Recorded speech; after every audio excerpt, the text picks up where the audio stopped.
friends, Peggy Hall back with you from thehealthyamerican.org. I am going to rebroadcast a video that many of you are asking me for, which is why I do what I do. And yesterday I did a video for you here about Hurricane Melissa. And of course, I've been doing lots of coverage on Charlie Kirk to expose all of the deception there. Remember, on my homepage, when you go to look at my replays, click on videos, but also click under live because a number of my videos are broadcast live. And I also want to thank all of you who are sending me your comments, leaving me your comments, and emailing me at support@thehealthyamerican.org. Here, Margot says the detail diva is at it again. Peggy Hall is the queen of investigative journalism. I have new eyes with which to uncover the truth. Thank you, Peggy. And the more I listen to Peggy's analysis of the tyrannical lies these UN people spew at us, the more I thank God for the gift of critical thinking. Well, I appreciate that. That's what this channel is all about, reading between the lies, as I call it, so that we won't be duped, swindled, and hoodwinked by the bad guys. Bear Smack says, I came here to get back to reality. So many psyops out there, out now. Things are picking up real fast. Well, I love my Healthy American community because you are able to be discerning. Eyes Wide Open says, you are such a pleasure to watch, Peggy. You are always on point. I had to laugh out loud when you said the WEFers, which of course, the World Economic Forum. So funny. I know I heard you say it before, but this hit differently. Love you, sis. Well, love you too. I've said it before. I'll say it again. I've got the best audience on YouTube. You're supportive. You're snarky sometimes like I am. You're sophisticated, and you are able to discern good from evil. Here's another. And this says, God bless Peggy, a woman of honor and integrity, a rare gem these days. I really appreciate your support, friends. It does get wearying coming here day in, day out, and working on these videos and research all day, every day. But I do it because I can't stand to see people get duped, hoodwinked, swindled, and bamboozled by the bad guys. And this comment, because I was talking about weather and of course climate change, and you know and I know that Joshi Green New Deal in Hawaii blamed the intentional fires and destruction on climate change. So Ron said, Peggy, you do such a wonderful job on all your reporting. You consistently hit the nail on the head, pointing out how Josh and the rest of the bad actors are pushing the globe. Yes, you know how I feel about that, into the Great Reset, the new one world order, or as I call it, the new world disorder. Keep up the fight of exposing these heinous criminals. Love all your euphemisms. Great twist on many words that point out these evil people. All right, friends, to answer your question, why I do what I do, that's the video that I have coming up for you next. And I will have a second broadcast for you today, a brand new broadcast. So please watch this till the end and then hop on board with me for my next broadcast. Friends, I want to talk about why I do what I do and what you can do if you are concerned about the relentless tyranny and oppression that seems to be sloshed all over us. It certainly didn't start in 2020. I have been awake and aware of the harms, the evils, may I say, of the government for many, many years. I don't talk about a lot of things on my channel only because a lot of people already talk about it. So I've done a couple of videos about 9/11. I've done a couple of videos about the wars. I've done some coverage about Pearl Harbor and how I have my questions about that. And I have done some coverage about Hollywood and the celebrities and how, you know, you're looking at men and women who really aren't men and women. I'll just put it that way. So I have been so awake and aware of this, of the unnatural fires that have been burning up California and other places. I've been following this for many, many, many, many, many years. And it was in 2020 that I really had reached my limit. I was working as a community college instructor. Prior to that, I had my entire career has been in higher education. Ironically, I don't really recommend that college is for everyone. In fact, I think there are a lot of other superior alternatives, like doing apprenticeships or entrepreneurship or going to trade school. There are so many other things in this day and age that are available that I would really recommend. And during my years, my entire profession of being in higher education, I was a teacher of teachers. So I ran teacher training programs, and that really was what I loved to do. I encouraged teachers to put the students first, and I realized all of the restrictions that they were under. I was mainly involved in adult education and at the community college and university level. So I didn't do that much in K-12, although I did run the professional development programs for K-12 teachers. So I was well aware of all of the restrictions and the curriculum. And it really was part of the reason that I took a very, well, I didn't really retire, but I left that job 2 decades ago. But since then, I have done a lot of different kinds of teaching, of consulting, of health coaching. So my background is not only in education, but it's in political science, international policy, and law. I've always been interested in standing up for the underdog. And I always have had a nose for like BS, right? I've got my discernment meter through the power of the Holy Spirit. And I would see these things and look around and say, am I the only one that sees this? And I would really exasperate my family and some of my friends because I was known as the crazy conspiracy nut. And I wouldn't really press things too much because I wasn't personally affected. I chose not to listen to popular music because I didn't want to be exposed to the lyrics, to the individuals. I rarely ever watch movies, maybe in a blue moon, a Hallmark movie or a movie from, I don't know, a Christmas movie from decades ago. But I really don't participate a lot in all of that mainstream culture. So that was one way that I just didn't participate. So I didn't feel that I was personally affected by a lot of this tyranny, oppression, the hogwashing, the inversions, and all of that until 2020. And I think a lot of people felt like me, where they were just living their lives. They didn't trust the government. They knew something was afoot with all of these other crazy things that were going on. But, I kind of was just living my life and trying to earn some money and pay my bills and that kind of stuff. So when 2020 came around, I didn't even know what cooties, as I call it, was. I didn't have a newspaper. I didn't watch the news. I really didn't even watch YouTube that much. I certainly was not on social media to the extent I am today. And I had no idea what was going on until the president of the community college was sending all of the instructors. I was working part-time as a community college instructor, teaching English as a second language. And let me know if you ever want to hear some funny stories, some just kind of heartwarming stories of my students that we all had a good chuckle over. I speak a few languages, French and Arabic. I understand Spanish, German, and I speak a little English as well. So I have made a lot of mistakes with my pronunciation. And I would be more than happy to share some of these funny stories of the mix up in vocabulary and so forth. I digress. But hey, it's Saturday evening. So this is a time to digress. As I say, this is not my typical coverage, but I will be back with more of the breaking news and so forth next week. But I just wanted to kind of do a personal video for you today.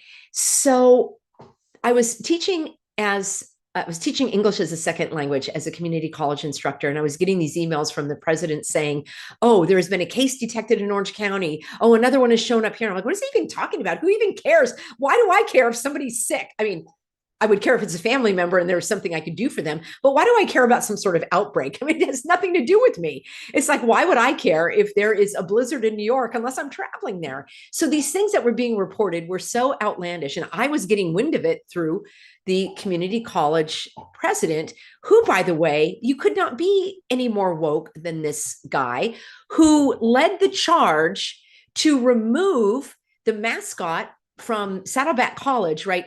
California has such Hispanic influence, and the cities are Spanish names, right? Aliso Viejo, San Clemente, Mission Viejo, San Diego, Santa Barbara, Los Angeles. I mean, there's hardly a city in Southern California or any part of California, really. Most of the cities have this Hispanic Spanish influence, and he wanted to remove that because he said that we were appropriating the culture. And it wasn't even Mexico or Spain. He wanted to get rid of they were called let's see, the Saddleback Vaqueros, and the mascot. Oh my gosh, I'm getting a little bit mixed up here. I might have to follow the thread of the story later. But the point is, he wanted to remove that. And I think now they're like the Saddleback Cucumbers or something. It's so bizarre because they were the Gauchos, and the Gaucho is like a fighting cowboy. Well, I don't think he's fighting, but like a maverick, somebody who is an iconoclast that's going to be very. That's probably why I didn't like it, because the Gauchos were prideful, or I'm not using the right words here today, friends. The Gauchos were these powerful figures, as I understand it, in the Argentine culture. And the caricature, right, like a cartoon figure, was found to be insensitive. They did an entire survey, and the students wanted to keep the Gaucho, but this president had a fire under his hat.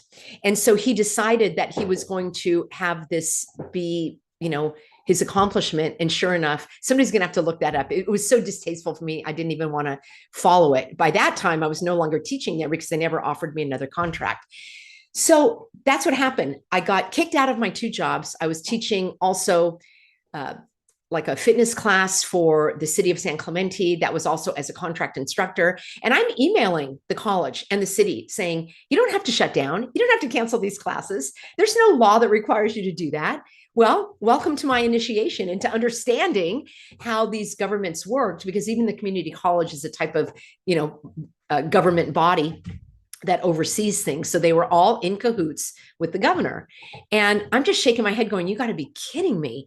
So I was so frustrated trying to talk to people on Facebook. Of course, that was a massive mistake. I've said it before. It's like a bar brawl in there. Nobody wanted to hear what I had to say, and they were just excoriating me. I thought people would be happy to find out that they didn't have to be worried about some phantom, non-existent entity that they thought was hiding in the closet, or that I was going to breathe on them. And it was the exact opposite. They were living in fear. And that really was difficult to face. Like, how could people be so, I don't want to use the word stupid. So I'll just say, like, how could they be so stupid?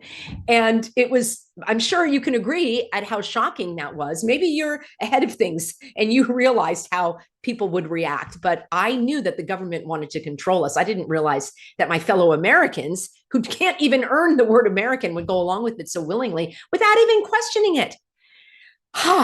So I got so frustrated trying to wake people up on Facebook that my husband said, sweetheart, you're a teacher. Why don't you explain what's going on? Forget all these little posts on Facebook. Nobody wants to see that. Just people go to YouTube because they want to learn something or watch cat videos. And I made a video, I created a channel, and I did a video all about how the state of emergency in California was null, void, and invalid. And I used the law, and I used the facts, and I used the evidence. It was about a 20-minute video, and I didn't have any lighting or camera. Well, I'm still using my computer camera. I don't even think I had a microphone. I just wanted to explain things to people. And that video went viral. And people were asking me for more information. How can I find this out in my state? How did you find that information? What else do I need to be aware of? And then people started reaching out to me through YouTube to find out, because then they were being required to suffocate themselves at work and at healthcare settings and their children at school, and they wanted my help. So I decided to create more videos to educate them and help them. And then I created a website, and all along, I really felt just like I was doing the right thing, meaning I felt that this is what God wanted me to do. It brought together my passions and my talents in teaching and researching and writing. And you're probably hearing Sandy, she's scratching at her bed right there. I don't even know if we can see her on screen here. Let's see if I can get her. So I felt that this was a good use of, there's Sandy girl.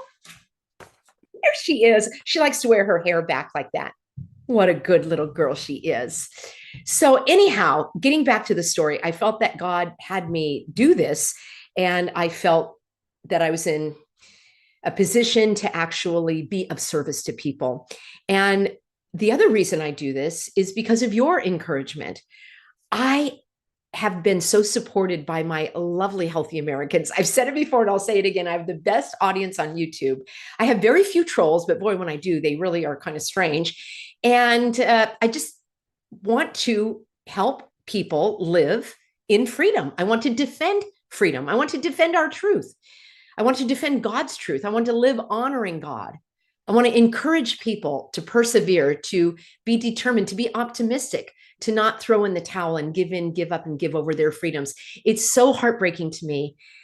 There was a case where a woman reached out for my help, and she wanted to get into this country legally without becoming a human pincushion. And I have several videos all about immigration and green cards and citizenship and exactly what to do. I don't hold anything back. It's all there for free. But some people want to have my personal help so they can ask me personal questions or email me or just bounce ideas or be their coach step by step, have somebody to give them that moral support and help them individually. So I do that as well. We have had a 100% success rate with our immigration clients, except let me give you a caveat. For those who followed the approach that I recommend, it's not legal advice. I'm not an attorney.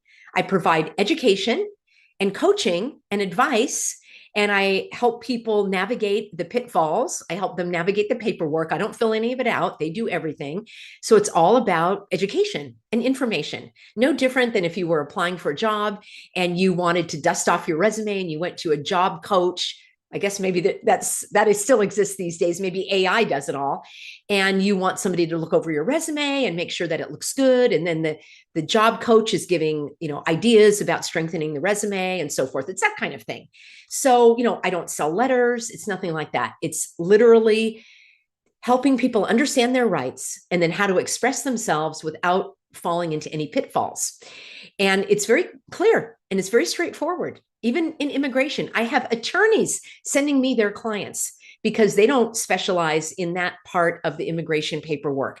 So it's something that I've been doing for years. And I just wanted to say that this one woman signed up for the program. We have our phone call and then we have unlimited email support until the case is resolved. And we had phone calls, and we had a phone call. We might have even had two. And we had many emails going back and forth, coaching her every step of the way. And she finally emailed me and said, Peggy, I'm so disappointed. It didn't work. I went ahead and I got the cocktail. And I'm like, what? Why are you telling me this now? I would have helped you with an appeal. Why are you telling me this? So I'm sharing this because it falls into the category of people giving up. They get so worn down by the oppressors, by the tyrants, by all the shenanigans and the hogwash that's being sloshed all over them, that they finally give up, give in, and give over their freedom. This is why I'm fighting for this. So I dug in a little deeper with this woman and I said, well, tell me exactly what happened. Send me the paperwork that you submitted to the immigration. Are you ready for this, friends? She said, I never did that. I didn't think that they would approve me, so I never sent in the waiver. I'm like, you got to be kidding me. You didn't even try? This is an example, friends, of how the psychological wearing down of a person occurs. I have another example for you in just a moment. She didn't even try. So it's hard for me to completely understand that. She was willing to become a human pincushion because she didn't want to risk being denied. I don't understand that. And I was ready and willing to help with the appeal. As I say, we've had a 100% success rate in immigration for people who have followed our approach. She didn't follow our approach. And I asked her why. I mean, we had this email going back and forth now, like, why didn't you do that? And she said, well, I heard, from my attorney that they wouldn't do the paperwork and I would be delayed. And I'm like, and friends, drop a comment and let me know how much you think people are paying these attorneys. I'll just tell you, it's in the tens of thousands of dollars, okay, for advice from an attorney. And she ended up becoming a human pincushion because she was afraid that the paperwork that I coached her on wouldn't be accepted. So she didn't even try. This is a win for the evildoers. This is a win for the tyrants. This is a win for the oppressors. This is what I fight against. Here's another example. A woman who did not come to me until it was too late. Well, it's never too late. And I'll explain that in a moment.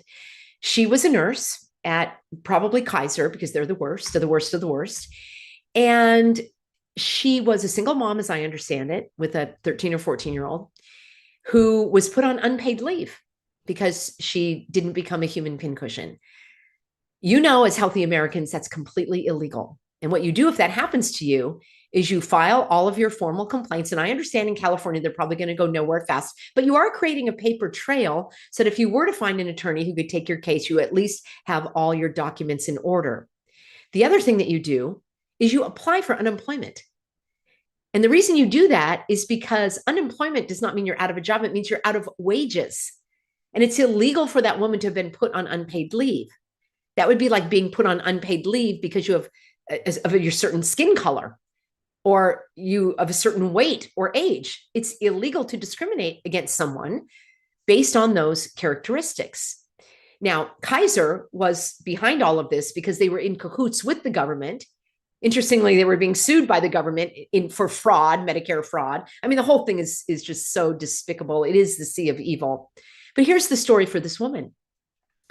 She goes on unpaid leave, didn't realize that she should apply for unemployment. And if your unemployment is denied, you go for an appeal. And I have had people that have gone for the appeal. Again, you have to be persistent. And they have gotten their unemployment. It's illegal for you to be put on unpaid leave because of a religious perspective, belief, or behavior. It's illegal. They have to accommodate you with a different kind of job. She was a nurse. They could have put her on case management working at home. There were so many other things that she could have done, and they didn't do any of it. But here's the sad part of the story. So now her savings are running out. She's getting no income. She's rightly worried and confused about her future. So what did she do? She went and complied with the evildoer's requirement, because remember, they're not mandates. Please don't use that word. A mandate can only come from a judge who orders something in accordance with law. LAW, laws are only passed by the legislative branch of the government. As far as I understand it, no legislature in any state has passed any requirement except for the K-12 students in school, but that is a government branch, the Department of Education in the state. But there is no requirement for an adult to become a human pincushion. That was passed by law. So the fact is that was illegal. She goes ahead and becomes a human pincushion. She's like, okay, I did it. I want my shifts back, going back to work. Well, within a very short period of time, I think it was a matter of weeks, she was fired anyway. Oh, we are just downsizing and your position has been eliminated. So to me, that's retaliation. And you have to have a stomach for going to court. I don't think that I have that stomach any longer for going to court. But if you have that ability to do so, it's very expensive. It's very lengthy. It consumes your life. And there are people willing to do that. And I applaud them for that. Of course, the attorneys make money regardless of whether you win or lose. I'm just putting that out there for the record. So I'll just leave it at that. So it's never guaranteed. The point being, she fell prey to their pressure. And that's exactly what they want. So that's why I do what I do. I want to encourage people to not fall prey to the pressure, to never give in, give up, or give over your freedom. Now, I'm going to answer the question which comes up. Well, what can we do about it, Peggy? I got kind of a snarky, and I'm snarky myself, but I got I'll just call it rude. I got a rude email. Oh, yes, I get rude emails. And it was from someone saying, now, Peggy, I've emailed you before and you've never responded. First of all, I don't ever recall this guy emailing me. Secondly, did you see my email inbox? It was like 18,000 emails. I shared that last week. So no, I probably didn't respond. That's why I do the videos. I respond in the videos and on my Substack. It also gives me a chuckle when people email me links to stories that I just covered in my Substack. And I'm like, oh, I covered that on my video yesterday. Now you're sending me a link to somebody else's video. Did you watch mine? Oh. Just saying, friends, just saying. A lot of you sent me Greg Reese's Substack, where he had clips from Robert Brim that he took from my interview. He never interviewed Robert Brim. I contacted Robert and asked him. He said, no, I never heard of the guy. He's using my stuff and he never credited you or me for the interview or the other interviews that Robert did because he's done other ones. So anyhow, I digress. As I say, it's Saturday. I got this rude email. Peggy, you never responded to me and blah, blah, blah, blah, blah, blah, blah. And what are you going to do about it was his final. And I'm sure that was exactly the tone. Something about, California's on fire and what am I going to do about it? So I just wanted to go on the record that yes, I, Peggy Hall, am the only one responsible for coming up with a solution to what to do about the fires. And I apologize if I fell down on the job, but apparently this healthy American wannabe thinks that it's all up to me. So I sent back a very polite reply, as I always do. I actually am never snarky in my replies. And often people will email me later and say, oh my gosh, I'm sorry. I was kind of rude in that email because you know what? You can't fight evil with evil. He's not evil, but you can't fight negativity with negativity. I try to be a little lighthearted in that way. And I said, I'm going to do what I've been doing since 2020. I'm going to be educating people, researching, spending my nearly every waking moment creating these videos, running the Healthy American, writing the Substacks, fielding the comments, and encouraging people to take action. And I've got dozens of videos called, well, I don't know about if they all have the same title, but along the lines of what can you do? What action can you take? And it all boils down to this, friends. And this is how I'm going to answer and close out this video. But I have a second video for you, so stay tuned. My answer to that is it's up to you, each of you. It's up to the guy that emailed me. It's up to me. It's up to you. It's up to them. It's up to each individual to live in freedom and to take steps that are right for them. I don't believe in the common good. I don't believe in a national unity organization that we all fall under. Friends, that's communism. That's centralized, top-down management. It doesn't work. That's why our schools are in the state that they are. I don't believe in public schools anyway, but think long ago, before widespread transportation and all that, you had a one-room schoolhouse and it was in your community.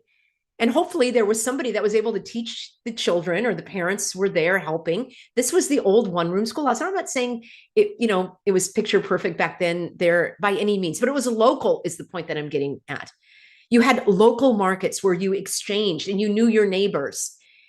Sure, there are advantages to our kind of world now, but I'm not in favor of this massive movement. It doesn't work. I can't even get along with the HOA where I live. Okay, they're making decisions about landscaping and stuff that I'm opposed to. So how in the non-spinning world would I ever get along with some national organization? So I'm kind of like a one-woman show here. Well, along with my lovely supporters, and we've got Rhonda and Valerie and Olivia, Ava, and all of you that come on to be a part of the community. But the more local, the better. So your actions, you standing up for yourself, you not capitulating and complying is what makes a difference. Now, I don't know how to fight the fires, okay? I know how to prepare myself. I don't know how to fight the earthquakes and the tornadoes. That's like asking me to stop a hurricane. I didn't realize I personally am responsible for stopping a hurricane, but I can prepare and I can alert others as to what may be going on. And the most important is to live your life fully so that when the day comes, if destruction happens to fall upon you, you won't live with regret that you wasted all that time. That to me is the best answer. I'm a person of faith. I live in faith. I believe that God provides my protection, my direction, and my peace. So I derive a great amount of strength from my faith. I realize not everybody has that. But for heaven's sakes, it's individual. It's what you can do. Now, wouldn't you rather know what's really going on, or do you want to have your head in the sand, even if you don't have the answer right at hand? So, all right, friends, I know I'm running a little long, but I just wanted to share and answer that question, why I do what I do. And I'd like to hear from you, why you do what you do. And again, you can email me, support@thehealthyamerican.org. But Olive says the HOA issues, that's for sure. Yeah. I mean, come on, I can't get along with the whole non-spinning world. I can't even get along with the HOA. Cabbage said, where I move, the people want me gone. I'm an outsider, but they will not bully me. Good for you. Sunshine says, so grateful to the Lord for Peggy Hall. Thank you so much. And others are mentioning Dr. Judy W. I think I'll just leave it at that. That's probably a controversial topic for some. Sandra says, thank you for being a lighthouse and standing for the truth. We appreciate you so much. I appreciate you, Sandra. It's great. Cabbage says, question everything. I really want to do a t-shirt that says, stop, think, question. I think that's it. Or maybe stop, question, think. Stop, think, question. Because a lot of people don't. They just kind of move right on to the next thing. Gregory says, I've been with you from the beginning. I know, Greg. I really appreciate you being on board. Also, your humor, your grasp of things. And I know that you post on Facebook. I just am not on Facebook anymore. My reach is completely throttled, and it's just not a place where I am. I really enjoyed back in the day, and I do look at some posts from time to time that people give me links to, but the best place to find me is here. I do have a few things on Instagram, and of course the Substack, where I can go into a bit more information. So I'm so grateful for all of you. Caitlin says, I love your insights and discernment. Cabbage says the truth is out there. Penny says, I tell people, be curious. Absolutely. All right. Thank you so much for sticking with me until. All right, friends, that video did cut out a little abruptly at the end. So stick with me. I've got another premiere for you with brand new content. We are digging into how to push back against these real IDs, which you know and I know are the incremental push to get us to accept digital IDs, constant surveillance and tracking. So let's take a look at what's going on in terms of legislation and how you and I can push back against this incredible tidal wave of tyranny.